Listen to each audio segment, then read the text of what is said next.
Don Beto was worn out. He was overwhelmed by the bad weather and had not sold a single chocolate. He had to feed his small granddaughter, who was his sole company, and he was overcome with despair. But then a young woman severely insulted him and flung all the chocolates at him, making everything worse. Welcome to USA Stories channel. Do not forget to subscribe and activate the bell button to receive all new updates. Now let's go to the story. He was left a widow at an early age and raised his only daughter, Carmilla. Being a model parent, he always wanted his daughter to pass away, so he was left to care for his granddaughter, Ruth.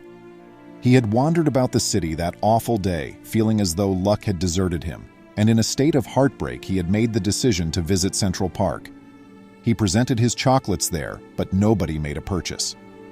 The Lord said to the dapper and stylish young woman, "Excuse me, miss, buy me some chocolates for charity," as she swiftly passed in front of him. "Which charitable organization? Nothing. Who said I wanted chocolates? And I'm suffocating with what I'm doing," the young woman shot back. "Miss, please buy me some, even if it's just one," the old guy answered. "I need the money to feed my granddaughter." "That's the issue you have. Have you ever seen a Sister of Charity's face?" The girl said, "Go on your way and don't be late." But when the woman noticed the Lord's insistence, she lost her cool, turned around, grabbed Don Beto's little basket, and flung the chocolates he was selling into the ground. And if that wasn't enough, she stomped on the chocolates and screamed, "Old impertinent!"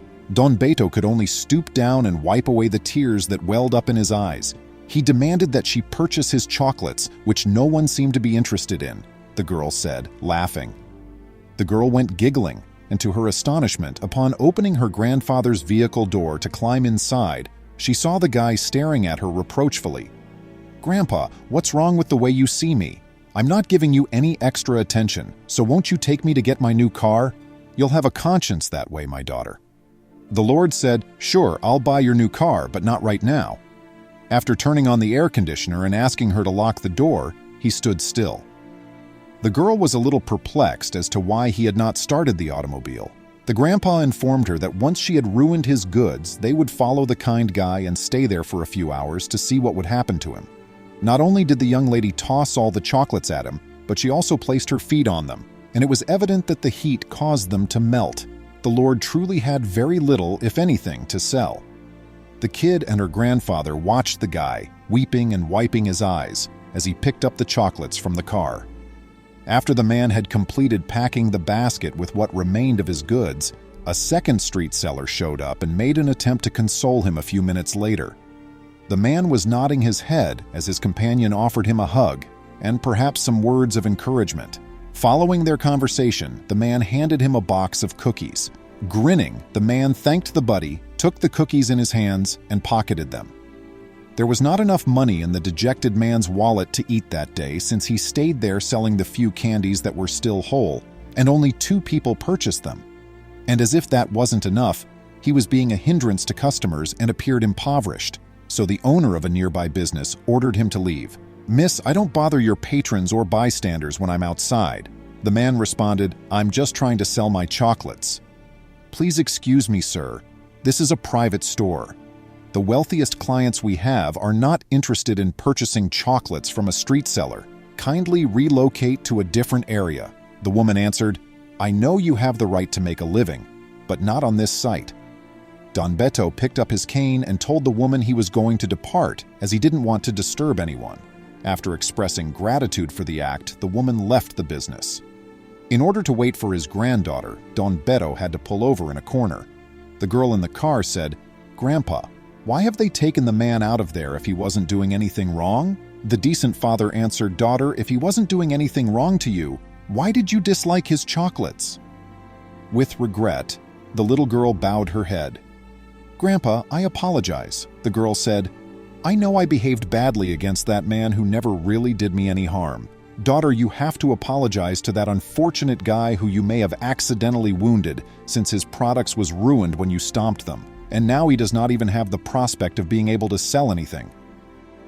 Suddenly Esteban saw that Don Beto's expression brightened throughout that exchange. His small granddaughter came over as his tears transformed to a grin.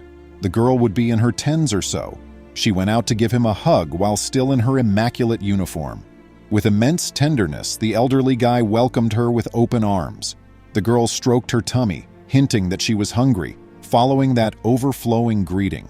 With his hands tucked into his pockets, the elderly guy handed her the single penny he had won from the sale that day. With a look of genuine sadness, the girl gave him a hug. The man also offered her the packet of cookies that he had received from his friend. The girl walked to the stall and purchased some water with the 2 coins. She had the cookie and drink for lunch. Don Beto gave her a hopeful smile as he stared at her. The wealthy girl just started crying when she witnessed that scenario. She had insisted on special cuisine and hated eating at home since she was afraid of gaining weight. There were 1,001 challenges to eating for the old guy and his granddaughter.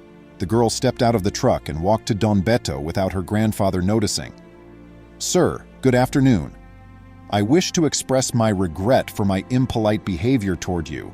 I didn't want to harm you, much less believe that the selling of those chocolates was your source of income." The girl added, "Please pardon me and accept that I may pay for the chocolates that I damaged.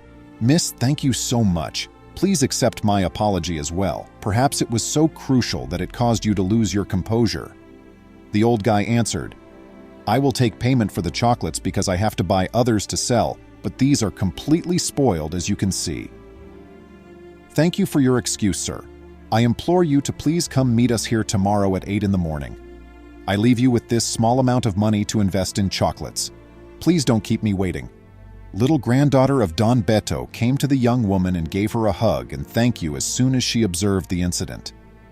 "We barely make ends meet because after school, I help my grandfather with the sale because his feet hurt so much," the child added. Clearly stunned, the child made her way back to her grandfather's truck. The young woman broke down in tears and begged him to assist the elderly man and his granddaughter instead of purchasing the truck for her. When they took them to a restaurant, they discovered to their amazement just how hungry they were. They dined as though they had never eaten before. Actually, due to the poor sales, they had been unable to eat anything. They brought them to the grocery after lunch, where they purchased an enormous amount. Don Beto sobbed, unable to accept that it was true, while the daughter sprang with delight. The young woman felt much better after taking them home because she had never gone grocery shopping, and she made a commitment to see them soon. Additionally, she requested that Don Beto stop selling on the streets as she would be supporting him going forward. In response, the elderly guy said he was accustomed to earning money and didn't want to bother her. He pleaded with her to find him work as that would be the most effective method to support him. A few weeks later, the young woman fulfilled her promise to return with news and offered him a uniform to serve as the family butler.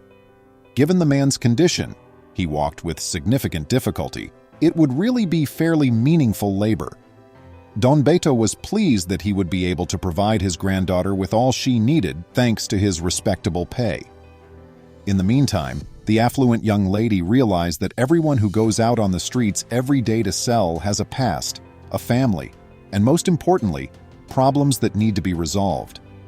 Friends, regrettably, socioeconomic classes differ greatly in our society. Some people have many necessities, while others have numerous conveniences. We also constantly grumble about what we have. Although those who work as street vendors and hawkers earn their money honestly, there is a backstory to these people. There are several needs, but above all, we must come to appreciate each individual who makes a contribution to our community.